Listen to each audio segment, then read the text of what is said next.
No mundo, nas casas, na espiritualidade. A responsabilidade do homem na evolução dos animais. No ar, pela Web Rádio Meimei. Animais, nossos irmãos.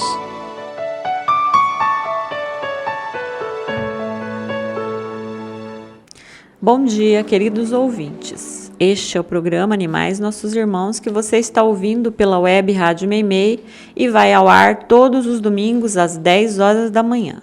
Se você não consegue ouvir quando vai ao ar, pode ouvir pelo YouTube ou Spotify, onde todos os episódios estão disponíveis. E vamos a mais um programa. Esse é o nosso 37º programa, que trará alguns trechos da infância de Jesus, uma pergunta sobre almas gêmeas entre animais e o amor inusitado entre espécies. A notícia que veio lá do Reino Unido e que está dando o que falar. Outubro, mês do sorriso e os dentes no reino animal, além de curiosidades e dúvidas. Quer conhecer um pouco mais sobre os animais? Eu gostaria muito de conhecer e ajudar com suas dúvidas. Envie perguntas para o e-mail animaisnossosimãos2024@gmail.com. Tudo junto, minúsculo e sem o tio. Agradecendo aos técnicos que ajudam a tornar possível esse programa. Intercalando a mesa de som, Guga, Cid e Miguel. Eu sou a Vanderly, vem comigo em mais um programa. Você está ouvindo Animais Nossos Irmãos. Conta a história que certa vez, quando Jesus ainda era uma criança, sua família ganhou um belo pássaro de lindas cores. E antes que pudessem ouvir do seu canto, Jesus abria da gaiola e feliz acenava para o pássaro que, sem as grades que o aprisionavam, ganhava os céus em liberdade. Em suas brincadeiras de criança, ele só permitia que ingressassem os meninos que não maltratassem os animais. E sem querer, ele acabou por inspirar desde cedo este amor nos coraçõezinhos já endurecidos pela maldade. Por vezes, Maria e José não entendiam ao encontrar Jesus conversando animadamente com as aves e os animais, que em verdade pareciam entendê-los. Ele advertia, censurava e aconselhava patos, cães, marrecos, galinhas, cordeiros e cabritos, apontando-lhes as imprudências e os perigos do mundo. Enxotava-os para longe nos dias de matança, pois jamais alguém pôde matar qualquer ave ou animal na sua presença, cujo espetáculo doloroso o deixava febril e o fazia fugir do local. Qualquer ave ferida ou cão maltratado recebia dele o máximo carinho e tratamento. E um contentamento intenso e uma alegria sem limite tomava-lhe o rosto radioso, quando seus doentes se punham a voar ou a caminhar. Batia palmas, satisfeito de euforia espiritual, enquanto outras vezes o sarcasmo dos perversos lhe feria os ouvidos sem compaixão. Jesus curtiu noites de insônia depois que viu, estarrecido, os bois tombarem um atrás do outro, com a goela vomitando sangue e feridos mortalmente pelos matadores. Mesmo depois de adulto, ele custava a se dominar diante dos quadros macabros do Templo de Jerusalém, onde os sacerdotes celebravam a Deus respingados pelo sangue dos animais e das aves inocentes. Você acha isso possível? Acha que Jesus era assim? Esse é um trecho do livro Sublime Peregrino, de Ramatiz. Deixo a dica para o amigo pensar, pois que se o nosso mestre, o caminho a seguir, era assim, deve ter algo de errado com o caminho que a maioria vem trilhando. O ouvinte quer saber.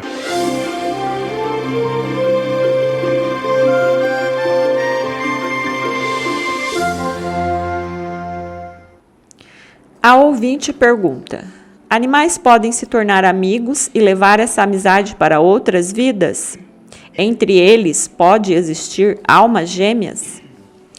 Olá, amigo ouvinte, obrigada pela pergunta. A resposta é sim, eles podem se tornar amigo e levar esse sentimento para outras vidas, com certeza. Há que se entender o seguinte: não devemos separar os animais de nós mesmos, pois que é uma continuidade de experiências vividas. Sendo assim, as pessoas que amamos e queremos estar perto podem ter começado a despertar esse sentimento em nós, quando ainda estagiávamos na fieira animal. Quanto ao termo almas gêmeas, é um assunto que gera muitas interpretações, e eu não quero causar polêmicas com o que eu creio, mas vou resumir que eu creio que temos várias almas gêmeas, um conjunto de almas, e não precisam ser propriamente namorados.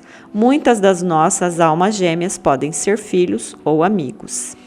E se é uma continuidade de vivências, se não perdemos o que conquistamos, com certeza a amizade ou amor começou entre os animais. Nós que temos animais sabemos como alguns deles são ligados, alguns inclusive entre espécies diferentes. Como explicar isso sem levar em conta as vidas sucessivas, o amor que vai sendo fortalecido vida após vida? Eu tive 2 cachorras que, quando uma delas morreu, a outra adoeceu, e não foi encontrado nos exames nada que pudesse ser tratado. Parecia que o corpo dela entrava em colapso, e ela morreu um mês depois. A ligação entre animais é muito mais forte do que imaginamos. E voltando a falar de almas gêmeas, sei que muitos descreem, chamam de almas afins e coisa do gênero. Mas eu acredito que exista sim. Mas como eu disse, creio que esse assunto ainda vai ser desvendado na íntegra e na hora certa. Penso que a maioria das pessoas ainda não está pronta para essa verdade. Então, convido a amiga a ler o livro Consolador, escrito por Emmanuel e psicografado por Chico Xavier, onde há um capítulo de nome Amor, e que fala sobre o amor em todos os reinos e aborda, com muitas informações, o tema almas gêmeas. E há uma explicação no livro que eu sempre gosto de usar quando me perguntam sobre almas gêmeas, que é: um dia, quando aprendemos a amar sem distinção, todos os seres vivos do universo serão nossas almas gêmeas. Espero ter respondido sua pergunta e continue perguntando. Na Web Rádio Meimei, Animais Nossos Irmãos. E aproveitando o assunto abordado na pergunta da ouvinte sobre o amor entre animais, quero contar uma história. Não sei se é real ou apenas uma fábula infantil, e acredito que muitos já tenham ouvido, mas vamos a ela. 2 famílias viviam em casas separadas por uma pequena cerca, e de um lado havia um cão pastor alemão, sempre atento a tudo, latindo para ameaças ou correndo pelo gramado. No quintal ao lado havia um coelho branco, lindo e saltitante. Por vezes era possível ver o cão interessado, cheirando a cerca, tentando entender quem era aquele ser branco e felpudo. Os proprietários das 2 casas se respeitavam como vizinhos, mas não tinham amizade. Trabalhavam longe dali e as casas ficavam vazias quase que o dia todo. E nessa das casas estarem sempre vazias, o cão conseguiu fazer um buraco por baixo da cerca, e lá estava ele de frente para o coelho, que não demonstrou medo e se aproximou do cão. Bom, o que deveria ser uma caçada acabou virando uma linda amizade. Os 2 eram inseparáveis. Todos os dias corriam pelos quintais e dormiam junto na sombra das árvores. Dias, semanas, meses de um companheirismo lindo. Um dia, o cão apareceu com o coelho morto na boca e o colocou no chão da cozinha. Os seus donos ficaram em pânico. Seu cachorro havia matado o coelho dos vizinhos. O que fariam? Bravos com a atitude do cão, deram um tremendo corretivo nele, que apanhou sem reagir, choroso e muito triste. Os donos, depois de bater no cão, colocaram o coelho em uma caixa e, tomando coragem, decidiram falar com os vizinhos. Se desculpariam e, quem sabe, comprariam um coelho novo. Mas ao chegar com a caixa e o corpo do coelho, ao contar toda a história, já enumerando as desculpas e alegando já terem dado o corretivo no cão, ouviram dos surpresos vizinhos que o coelho havia morrido no dia anterior e que haviam enterrado no quintal. Essa história é muito triste, pois que já imaginamos o que não é narrado. O cão procurando pelo amigo, sentindo o cheiro dele sob a terra, desenterrando e levando aos donos para que o curassem, que o trouxessem de volta à vida. Pode ser uma fábula infantil, pode ser verdade. Afinal, não é nem um pouco difícil de acontecer. E nos alerta do nosso egoísmo e respostas sempre prontas. Afinal, é mais fácil crer que o cão matou o coelho do que acreditar na dor que ele sentia por perder seu melhor amigo. Foi notícia! Foi notícia!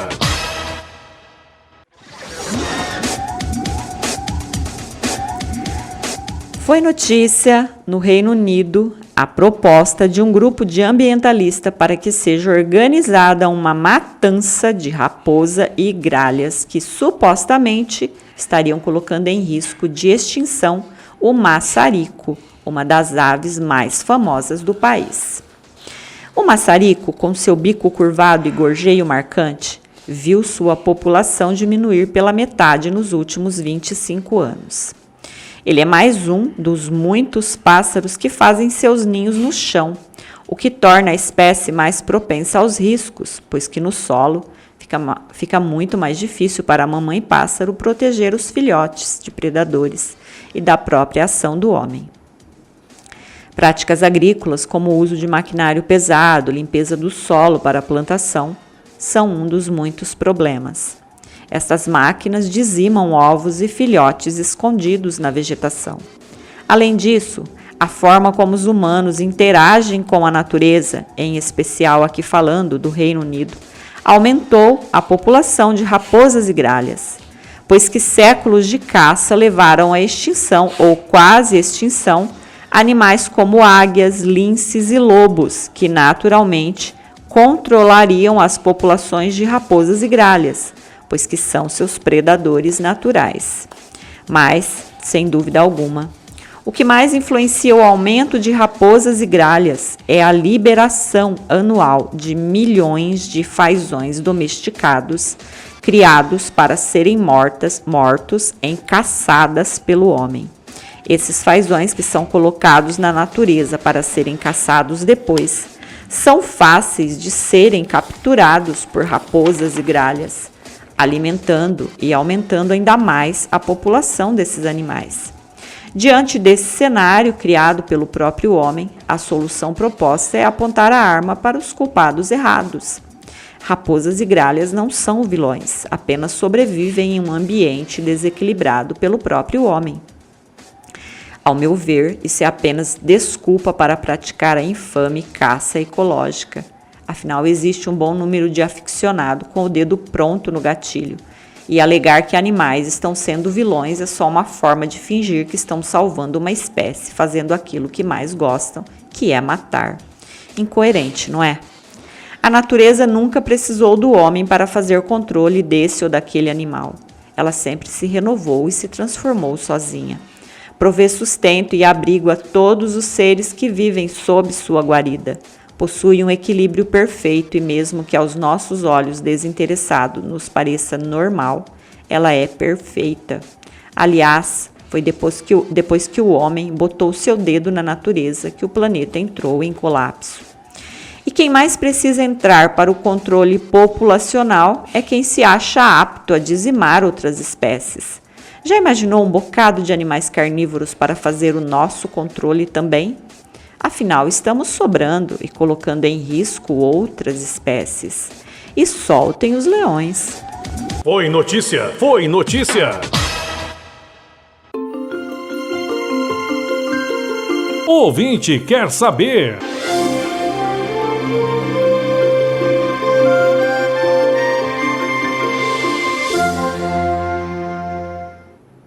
O ouvinte pergunta: se os primeiros exilados de Capela e outros mundos que vieram para a Terra foram colocados em corpos de animais, isso não seria involuir algum tipo de metempsicose?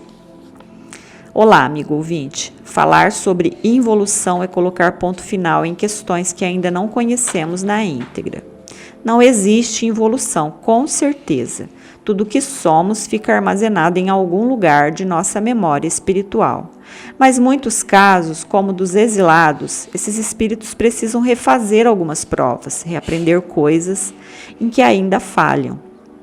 E se são exilados, já nos mostra quão empacados na evolução eles estão, o quanto são nocivos ao meio em que vivem. Sendo assim, nada mais certo que alocar esses seres em corpos mais selvagens, sem, no entanto, tirar dele aquilo que viveu, apenas um esquecimento para tentar novamente, uma folha em branco.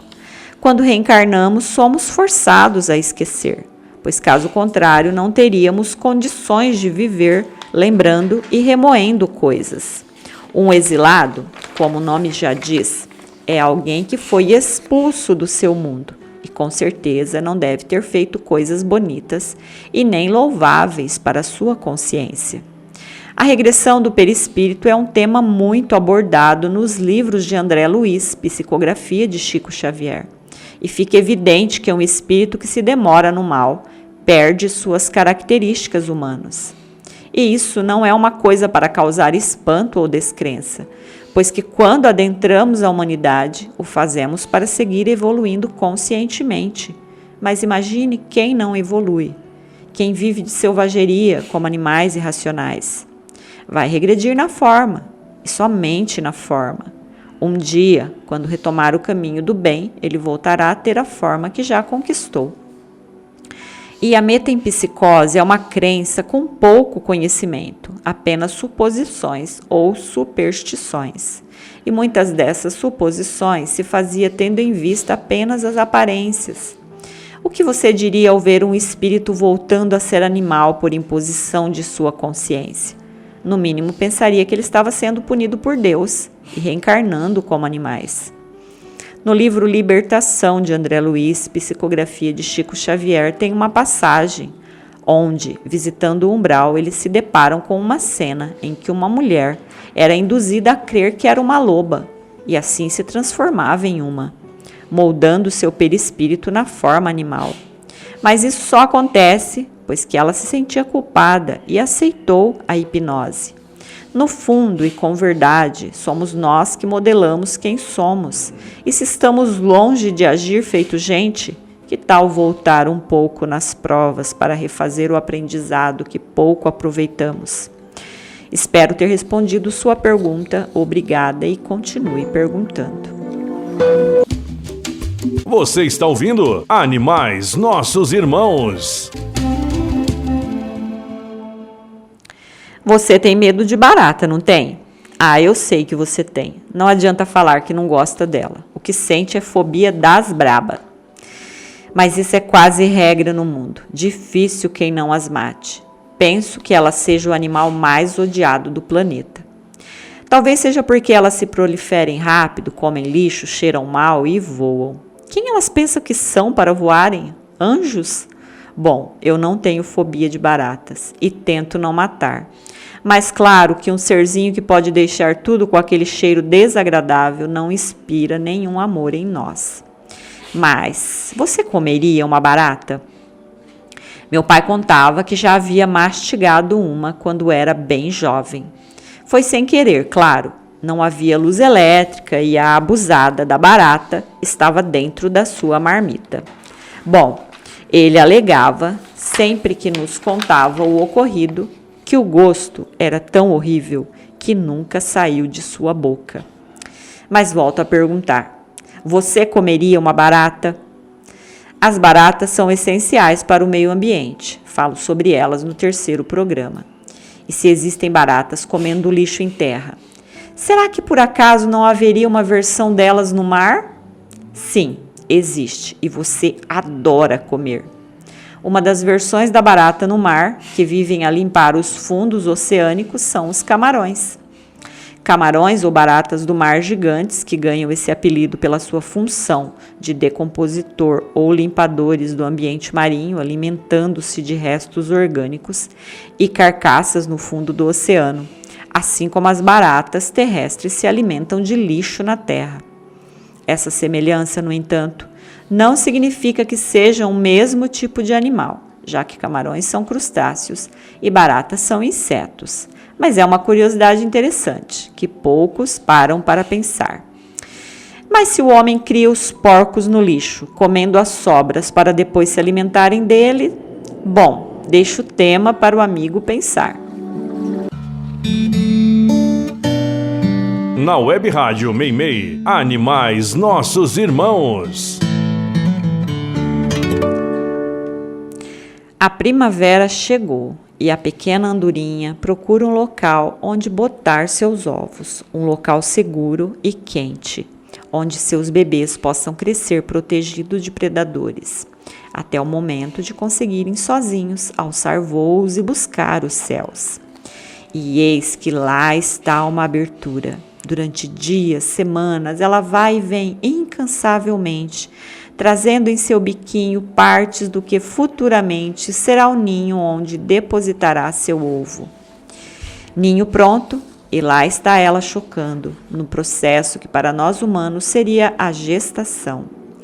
Mas eis que de repente um som ameaçador se faz ouvir e as telhas são retiradas sobre sua cabeça, dando passagem para mãos enormes que, sem nenhuma cerimônia, atacam e destroem tudo que ela levou dias para construir. Assustada, a fêmea tenta bicar a mão e ameaçar o intruso com o abanar frenético de suas asinhas. Mas o intruso é grande e não teme a pequena ameaça. Apavorada, então, ela voa e fica no fio elétrico mais próximo, entoando um canto de medo e dor, enquanto seus ovos são destruídos. E ela ainda está lá quando a abertura é fechada com madeiras e pregos, impossibilitando-a de reconstruir seu ninho. Sei que estou sempre repetindo isso, mas não destrua ninhos, eles são berços, onde repousam inocentes. Vanderly do Carmo está apresentando Animais Nossos Irmãos.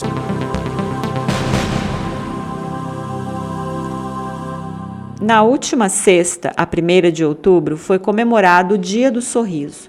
E nós que já recebemos um lindo sorriso logo pela manhã, em um dia que tinha tudo para ser ruim, sabe como eles são importantes. Um sorriso é um aviso de boas-vindas, assim como o contrário nos alerta a manter certa distância ou um pouco mais de calma. E há muitas formas de sorrir e muitas verdades ocultas neles. Podemos mostrar nossos mais sinceros sentimentos ou nossas mais perversas intenções. Mas o que seria de um sorriso sem os dentes? Nós sabemos que sem dentes bonitos fica difícil até mesmo sorrir. Mas isso faz parte da vaidade humana, que se esqueceu os motivos exatos de ter dentes. Na natureza, os dentes são unicamente instrumentos de defesa e ataque. Mas nem todos os animais possuem dentes, como o tamanduá, que banguela por natureza aprendeu a usar a língua.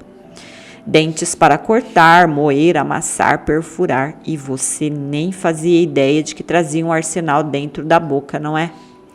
Mas os dentes de alguns animais vão além da mordida. As morsas desengonçadas usam suas imensas presas para andar. Sim, elas se apoiam em suas imensas presas para andar em terra, cravando-as no gelo e puxando o corpo para frente.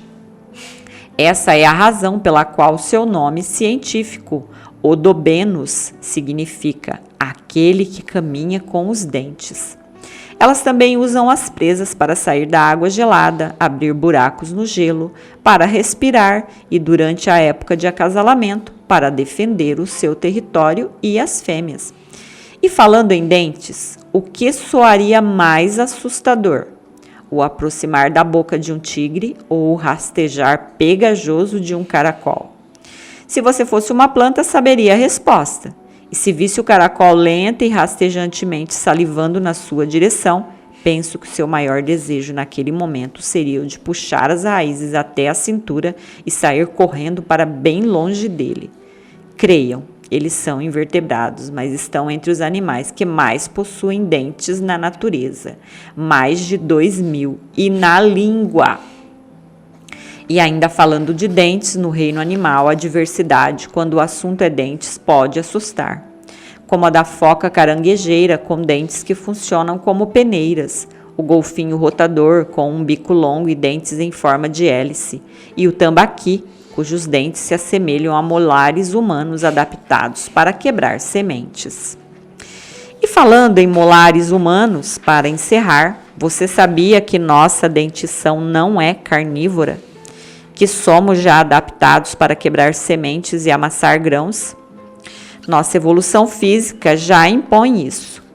Por esse motivo, a carne demora tanto a ser digerida em nosso organismo. O interessante é que deveria ser o contrário. Nosso espírito moldaria nosso corpo, mas nesse caso, nosso corpo saiu na frente e o espírito ainda está se refastelando em restos de irmãos mortos. Você sabia? Você já ouviu falar do besouro calígrafo? Virou uma sensação nas redes sociais, pois que são incrivelmente belos e únicos. Alguns parecem terem sido feitos à mão, pintado quais porcelanas chinesas. Outros com traços, pontos e desenhos únicos. Eles estão sendo chamados de obras de arte da natureza. Eu devo admitir que a primeira vez que vi, fui procurar outras fontes, pois que pensei ser inteligência artificial, de tão diferentes que são. Os arabescos em suas costas são tão impressionantes que poderiam facilmente passar por uma joia, feita por um habilidoso joalheiro. Cores vibrantes e contraste de cores. Algumas espécies possuem corpo em tons de vermelho, laranja, amarelo ou metálico, com padrões pretos que se destacam, quase como joias vivas. São herbívoros e alguns se reproduzem sem a necessidade de um parceiro. São pequenos e incrivelmente belos. É como se fosse um tesouro escondido, que somente aquele que se atenta aos pequenos detalhes pode ter a honra de ver. A natureza é assim, possui seus tesouros escondidos, e nós que aprendemos a amar os menores seres, acabamos tendo o privilégio de apreciar tão belas criaturas. Besouros calígrafos são verdadeiros milagres da criação e seres incríveis. E mais um programa chegando ao fim. Para quem ficou comigo até aqui, muito obrigada. Que esse domingo seja de muita luz e amor. Que nosso Mestre Jesus e nossa Mãe Maria nos ampare e guie. Coloque água para animais de rua. Nesse tempo seco, muitos acabam não tendo como se hidratar. Tenham todos uma excelente semana. Fiquem com Deus e até o próximo programa.